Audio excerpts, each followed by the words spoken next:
মহালয়া শুভক্ষণে সারা রাজ্য জুড়ে ৩২০টি পুজোর উদ্বোধন করলেন মাননীয় মুখ্যমন্ত্রী মমতা বন্দ্যোপাধ্যায়। পশ্চিম বর্ধমান জেলার দুর্গাপুরে মোট ৩টি পুজোর ভার্চুয়াল উদ্বোধন করলেন মুখ্যমন্ত্রী। তার মধ্যে অন্যতম হচ্ছে দুর্গাপুর ফুলঝড় সার্বজনীন দুর্গা উৎসব পূজা কমিটি। তাদের এই বছরের থিম হলো হারিয়ে যাওয়া ডাকঘর। ৩৩তম বর্ষে পদার্পণ করলেন তারা। বাজেট প্রায় ৩০ থেকে ৩৫। আমাদের ৩৩তম বর্ষ। কি করতে চলেছেন? আমরা এই বছর থিম রেখেছি ডাকঘর। কি মানুষকে কি বার্তা দিতে চাইছেন এই ডাকঘরের মধ্যে দিয়ে বার্তা দিতে চাইছি? অ্যাকচুয়ালি আমাদের ইমেল আর হোয়াটসঅ্যাপ ফেসবুকের যুগে আমরা এখন ডাকঘর হারিয়েই ফেলেছি। আগে যেভাবে চিঠি আদান প্রদান হতো সেগুলো আমরা হারিয়ে ফেলেছি। সেই আগেকার দিন ফিরিয়ে আনতে আমরা এক টুকরো ডাকঘর মানুষের সামনে তুলে দিচ্ছি।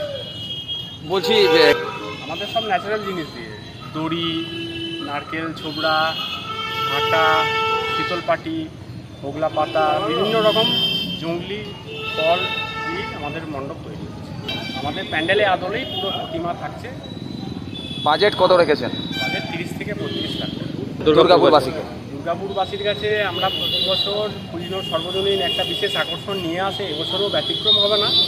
আমাদের মানুষ এবার প্যান্ডেল দেখে পুজোর সার্বজনীনকে বিশাল বিশাল শ্রেষ্ঠ পুরস্কার দেবে, এটুকু আমরা আশা রাখছি।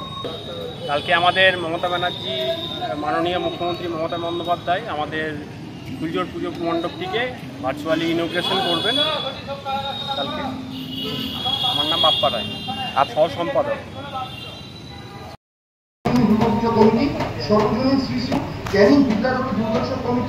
দক্ষিণ বারাসাত ধর্মঠাকুরতলা ইউনিয়ন বালক ও যুবক সংঘ।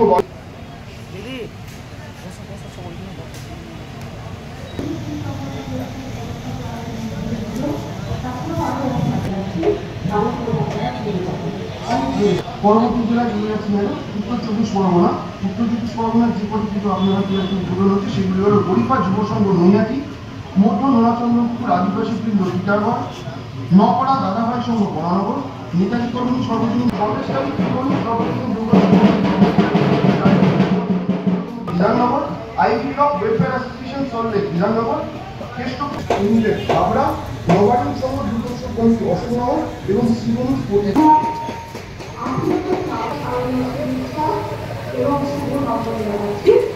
আপনারা খুবই ভালো পুজো করেন। আপনাদের সকলকে অনেক অনেক শুভেচ্ছা এবং অভিনন্দন। এগুলো খুব ভালো হয়। আপনাদের সকলকে অনেক অনেক অভিনন্দন এবং শুভেচ্ছা জানাই। আপনাদের সকলকে শারদীয়ার শিউরি শুভেচ্ছা জানাই। অনেক অনেক শুভনন্দন। ভালো থাকবেন, সুস্থ থাকবেন।